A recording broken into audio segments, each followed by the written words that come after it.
Hi, and welcome to another episode of Hot Takes with me, the Silver Fox. And sometimes these stories just write themselves. This is one of them. It's all to do with Nicola Sturgeon during the COVID era. And she had this thing called the Facts campaign. When you find out what Facts kind of stands for, it was like an acronym. It's supposed to stand for something. But nobody, literally nobody, about 2% of people could actually name what it stood for. It was an absolute utter farce and a fail. And of course, it cost a lot of money. And it did nothing at all. And it was soon ditched because it was rubbish. But she couldn't go with what the English were doing. Oh no, she had to have something different because she's Nicola Sturgeon. And if there's a difference, it means they can have independence. God help you all. Anyway, we've got this position where there was this Facts campaign and it was an utter failure. And there was no reason for it, except Nicola Sturgeon. And I bet you, to this day, cannot tell me what Facts stands for. And I'll tell you this, I will tell you what Facts stands for, and then at the end of the video, you still won't remember what Facts stands for. Here goes. Now, of course, she had to be different. Everything had to be different. There had to be divisive. There had to be grievances. There had to be something other than what was happening elsewhere, just so that she could control it and, control the narrative and look like Scotland's mammy. She went further, higher, faster, better. But actually, she caused more problems than anywhere else in the UK. And indeed, it was shown, and the evidence is there, that her policies actually led to more deaths. And that's not including any alleged deaths in the nursing homes. That's a separate issue. We're just looking at the amount of suffering that went on, which was immense under her because she just couldn't accept that other people might be right. She knows everything.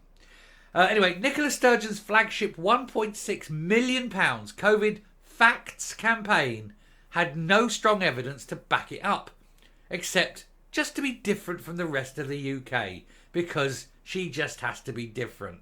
And that's where Boris made his mistake.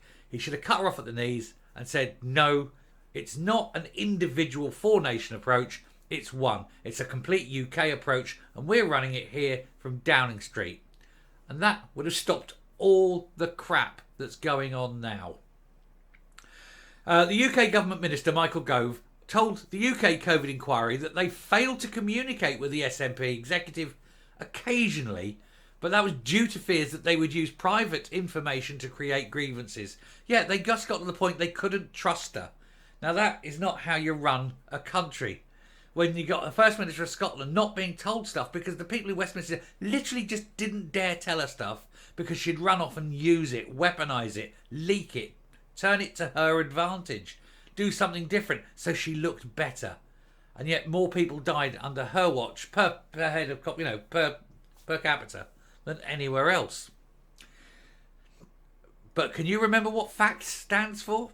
I'm going to tell you, and you still won't remember.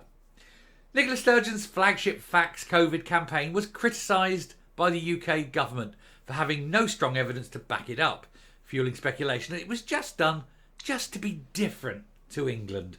During the pandemic, the UK adopted the hands, face, space slogan to keep people safe and hygienic.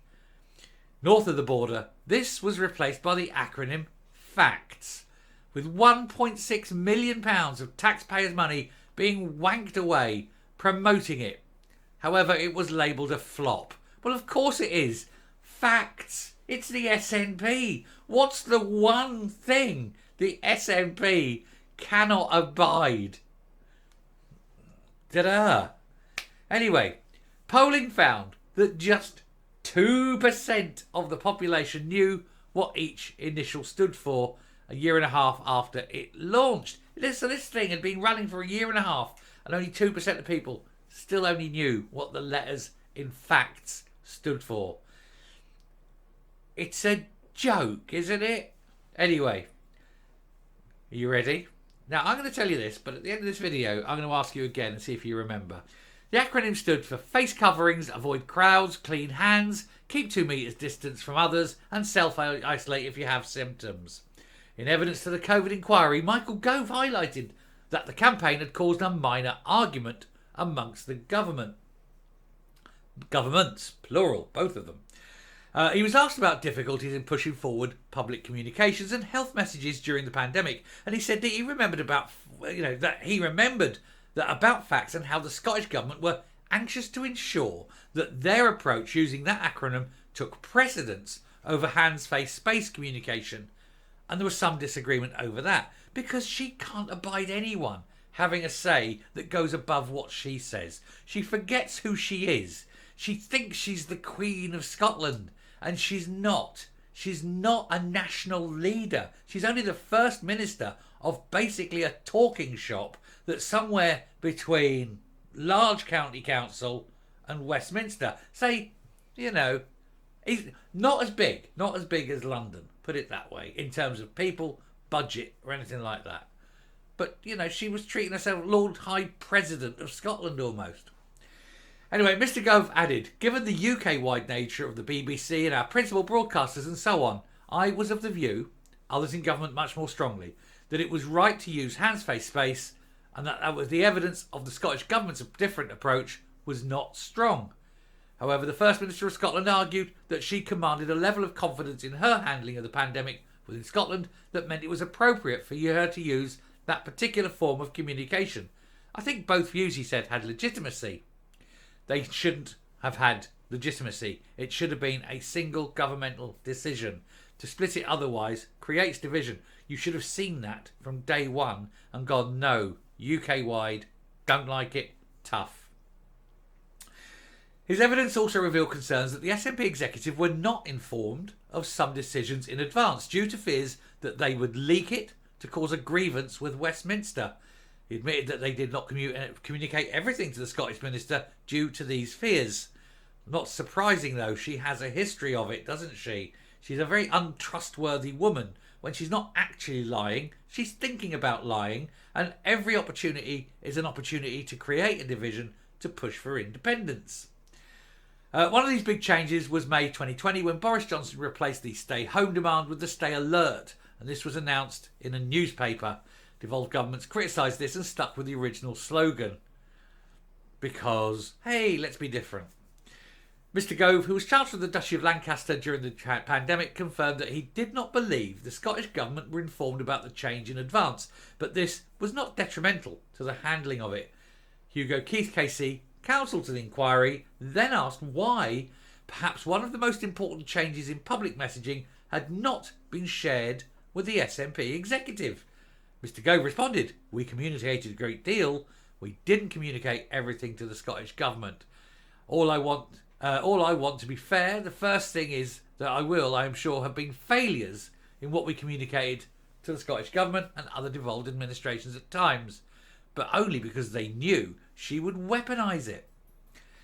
He said it was also the case that the Scottish Government, and I admire the way in which Nicola Sturgeon handled COVID generally, but the Scottish Government is led by a political party that has a desire to generate a particular point, causes for grievance or objection to the UK government's constitutional position and policy position. So it will be the case that there will be a temptation from some in the Scottish Government and in the Scottish National Party to exaggerate the impact of a mistake or an error in order to feed a broader political mission. He's not naming her, but he means her.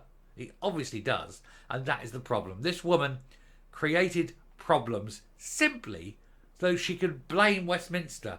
But ultimately it was her that did it. She's the one that needs to be held responsible. And that's before we even get into the 5,500 deaths in the death camps of the old people's homes. That's a separate matter of crimes against humanity, for which I think also she needs to be held to account, along with Freeman and others like them. But that is for a different video. Anyway, I shall stop there, come up. But you can see that that's the direction of travel, was everything had to be different. Right then, it's time for a quiz. I told you what facts stood for. Can you tell me back? Does anybody know? No cheating, no going back and having a look at the video, no going back and listening. What does facts stand for? No, I can't remember it either. Because it's such a stupid thing to do. The human mind likes things like threes. Hand, face, space. Bish, bash, bosh. 1, 2, 3. 3 is a wonderful thing to remember things by. She's coming up with 5 things. Not one of them is a single word. All of them are explanatory notes. Of course, nobody's going to remember it. And £1.6 million up to Swanee. What a stupid woman she truly is, as well as being evil. But that's another video as well. Anyway, I shall stop there. Thank you very much for watching. Do please hit the subscribe button and see if you can, at some point in the next few days, remember what FACT stands for. I bet you don't. Bye.